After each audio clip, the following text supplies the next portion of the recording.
Hi friends, welcome to Aadhish Samayal. இன்னைக்கு நம்ம ரொம்ப கல்யாண வீட்ல செய்யற மாதிரி ரொம்பவே டேஸ்டியான வெஜிடபிள் பிரியாணி தாங்க பார்க்க போறோம். நல்லா உதிரியா அவ்ளோ டேஸ்டா இருக்கும். இப்போ எப்படி செய்யறது, அதுக்கு என்னென்ன பொருட்கள்லாம் தேவைன்னு பார்க்கலாமாங்க. ஃபர்ஸ்ட் பிரியாணி செய்யறதுக்கு நம்ம அரிசி ஊற போட்டுடலாம். அதுக்கு இங்கே ஒரு பாத்திரம் எடுத்திருக்கேன். இதில் 1 கப் அளவு பாஸ்மதி அரிசி எடுத்திருக்கேன். இதை சேர்த்துக்கலாம். இதில் வந்து தண்ணி ஊற்றி நல்லா ஒரு 2 டைம் வாஷ் பண்ணிவிட்டு நம்ம தண்ணியை ஊற்றி நல்லா ஒரு 1/2 hour ஊற விட்டுலாங்க. நமக்கு அரிசி ஒரு 1/2 hour ஊறணும். அப்போ தான் பிரியாணிக்கு வந்து அரிசி நல்லா உதிரியாக இருக்கும். இப்போ அரிசி ஊற வச்சாச்சு, நம்ம பிரியாணி செய்யலாம். அதுக்கு ஒரு குக்கர் வச்சுருக்கேன் இங்கே. இதில் வந்து ஒரு 3 ஸ்பூன் அளவு எண்ணெய் சேர்த்துக்கலாம். இதோட 1 ஸ்பூன் அளவு நெய் சேர்த்துக்கலாங்க. எண்ணெயும் நெய்யும் சேர்க்கும் போது தான் பிரியாணி நமக்கு டேஸ்ட் வந்து ரொம்பவே நல்லாயிருக்கும். நான் இன்றைக்கி குக்கரில் வந்து தம் தான் போட போகிறேன். உங்கள்கிட்ட பிரியாணி செய்கிற பாத்திரம் இருந்தால் நீங்கள் அதில் கூட செஞ்சுக்கலாம். இப்போ இதோட ஒரு பிரியாணி இலை, ஒரு 4 கிராம்பு சேர்த்துக்கலாம், 3 ஏலக்காய், ஒரு 2 சின்ன துண்டு பட்டை, ஒரு ஸ்டார் அனீஸ் அதாவது நட்சத்திர சோம்பு, ஒரு ஸ்பூன் அளவு பெருஞ்சீரகம் சேர்த்துக்கலாம். இதெல்லாம் நல்லா பொரிஞ்சதும் 3 பெரிய வெங்காயத்தை நல்லா ஸ்லைஸாக கட் பண்ணி எடுத்து வச்சுருக்கேன். இதை சேர்த்துக்கலாம். இதோட 3 பச்சை மிளகாவை கீறி விட்டு சேர்த்துக்கலாங்க. வெங்காயம் பச்சை மிளகாய் எல்லாத்தையும் சேர்த்து நல்லா 1 நிமிஷத்துக்கு வதக்கி எடுத்துக்கலாம். இப்போ இங்கே வெங்காயம் வந்து நல்லா வதங்கிடுச்சு. இப்போ இதோட இஞ்சி பூண்டு பேஸ்ட் சேர்த்துக்கலாம். ஒரு 2 ஸ்பூன் அளவு இஞ்சி பூண்டு பேஸ்ட் சேர்த்துக்கலாங்க. இந்த பிரியாணிக்கு இஞ்சி பூண்டு பேஸ்ட் கொஞ்சம் அதிகமாக இருந்தால் தான் டேஸ்ட் நல்லாயிருக்கும். அதனால் நான் 2 ஸ்பூன் சேர்த்துக்கிறேன். இதை சேர்த்து விட்டு இஞ்சி பூண்டு பச்சை வாசனை போகிற வரையும் நம்ம வதக்கி எடுத்துக்கலாம். இப்போ இங்கே இஞ்சி பூண்டு பச்சை வாசனை போய் வெங்காயம் எல்லாமே நல்லா வதங்கிடுச்சு. இப்போ இதோட தக்காளி சேர்த்துக்கலாம். 2 மீடியம் சைஸ் தக்காளியை நல்லா ஸ்லைஸாக கட் பண்ணி எடுத்து வச்சுருக்கேன். இதை சேர்த்துக்கலாம். இதை சேர்த்து விட்டு நல்லா மிக்ஸ் பண்ணி விட்டுருங்க. வெங்காயம் தக்காளி சீக்கிரம் வதங்கிறதுக்கு நம்ம கொஞ்சம் உப்பு போட்டு வதக்கணும்னா சீக்கிரம் வதங்கும். அதனால் நான் ஒரு 1/2 ஸ்பூன் அளவு உப்பு சேர்த்துக்கிறேன். இதை சேர்த்து விட்டு வெங்காயம் தக்காளி எல்லாம் நல்லா குழைவாக வதங்கி வர்ற வரையும் நம்ம வதக்கி எடுத்துக்கலாம். இப்போ இங்கே வெங்காயம் தக்காளி எல்லாம் நல்லா குழைவாக வதங்கி வந்துருச்சு. இப்போ இதோட காய்கறிகள் எல்லாம் சேர்த்துக்கலாங்க. நான் இன்றைக்கி 3 காய்கறி எடுத்திருக்கேன். பீன்ஸ், உருளைக்கிழங்கு, கேரட் எடுத்திருக்கேன். எல்லாத்தையுமே வந்து நல்லா இந்த மாதிரி நீல வாக்கில் ஸ்லைஸாக கட் பண்ணி எடுத்திருக்கேன்.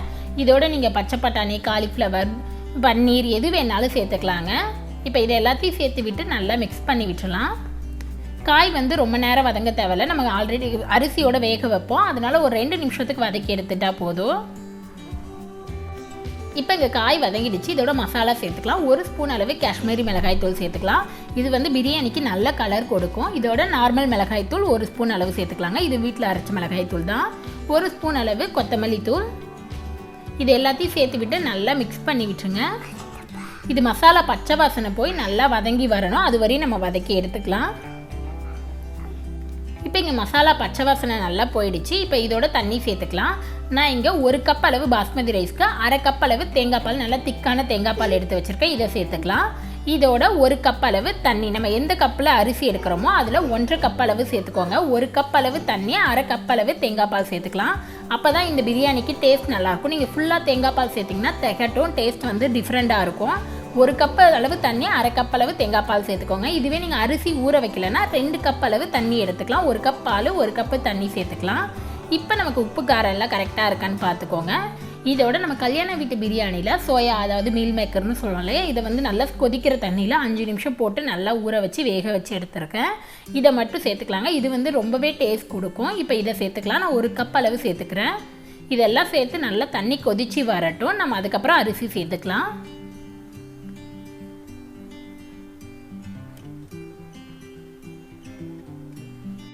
இப்போ பாருங்கள், தண்ணி வந்து நல்லா கொதிக்க ஆரம்பிச்சிருச்சு. இப்போ நம்ம அரிசி சேர்த்துக்கலாம். ஆல்ரெடி நம்ம 1/2 hour முன்னாடியே ஊற வச்சா எடுத்து வச்சா அரிசியை வந்து தண்ணி எதுவும் இல்லாத அரிசி மட்டும் சேர்த்துக்கோங்க. பிரியாணிக்கு மெயினாக தண்ணி தாங்க, மெஷரிங் தான் இம்பார்ட்டன்ட். நமக்கு 1 கப் அளவு அரிசி எடுக்கிறீங்கன்னா 1/2 கப் அளவு தண்ணி, இதை மட்டும் பார்த்து சேர்த்துக்கோங்க.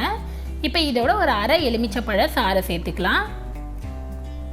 இப்போ இதை சேர்த்து விட்டு நம்ம நல்லா மிக்ஸ் பண்ணி விட்டுடலாம். ரொம்ப மிக்ஸ் பண்ணாதீங்க, அரிசி நமக்கு உடைஞ்சிரும். சும்மா கொஞ்சம் தான் மிக்ஸ் பண்ணால் போதும்.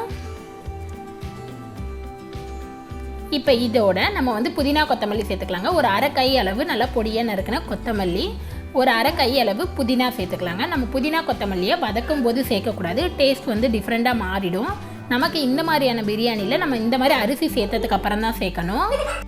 இப்போ இதை சேர்த்து விட்டு நல்லா மிக்ஸ் பண்ணி விட்டுருங்க. இது ஒரு 5 நிமிஷம் கொதிக்கட்டும். தண்ணி கொஞ்சம் சுண்டி நல்லா அரிசி தெரியட்டும். அது வரையும் கொதிக்க வச்சுக்கலாம்.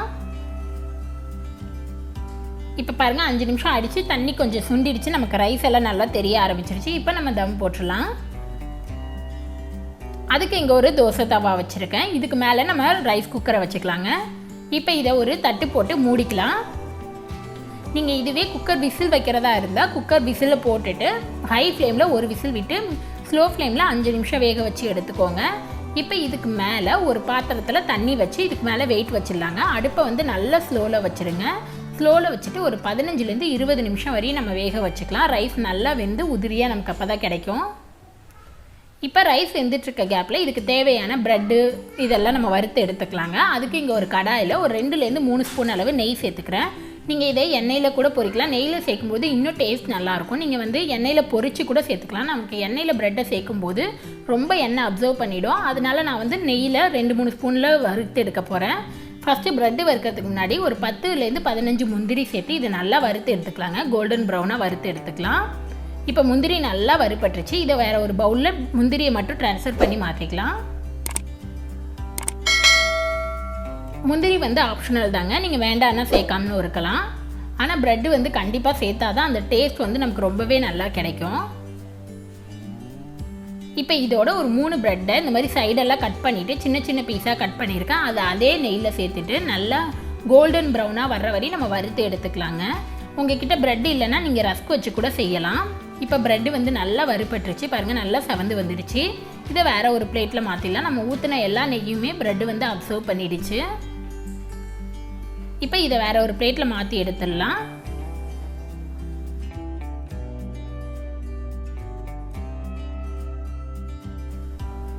இப்போ இங்கே ஒரு 15 நிமிஷம் ஆயிடுச்சு. நம்ம பிரியாணியை ஓப்பன் பண்ணி பார்க்கலாம். அதுக்கு மேலே வெயிட்டுக்காக வச்சுருந்த தண்ணி பவுலை நம்ம வெளியில் எடுத்துடலாங்க. பிளேட்டையும் ஓப்பன் பண்ணி பார்க்கலாம்.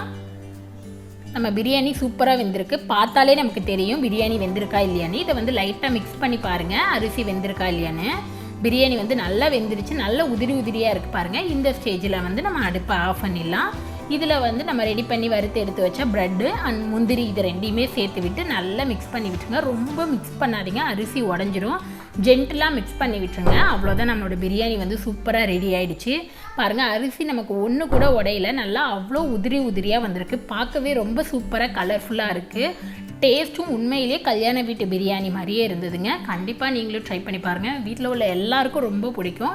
நம்ம கல்யாண வீட்டு பிரியாணினாலே எல்லாருக்குமே ரொம்ப பிடிக்கும். கல்யாணத்தில் செய்கிற எல்லா ஸ்பெஷலுமே ஃபுட்டுமே ஸ்பெஷல் தான்.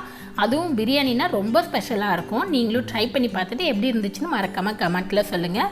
உங்களுக்கு இந்த வீடியோ பிடிச்சிருந்துச்சுன்னா லைக் பண்ணுங்கள், ஷேர் பண்ணுங்கள், கமெண்ட் பண்ணுங்கள், மறக்காமல் சப்ஸ்கிரைப் பண்ணுங்கள். கூடவே இருக்கிற பெல் பட்டனை ப்ரெஸ் பண்ணுங்கள். அப்போ தான் நான் எப்போ வீடியோ போட்டாலும் உங்களுக்கு நோட்டிஃபிகேஷன் வரும்.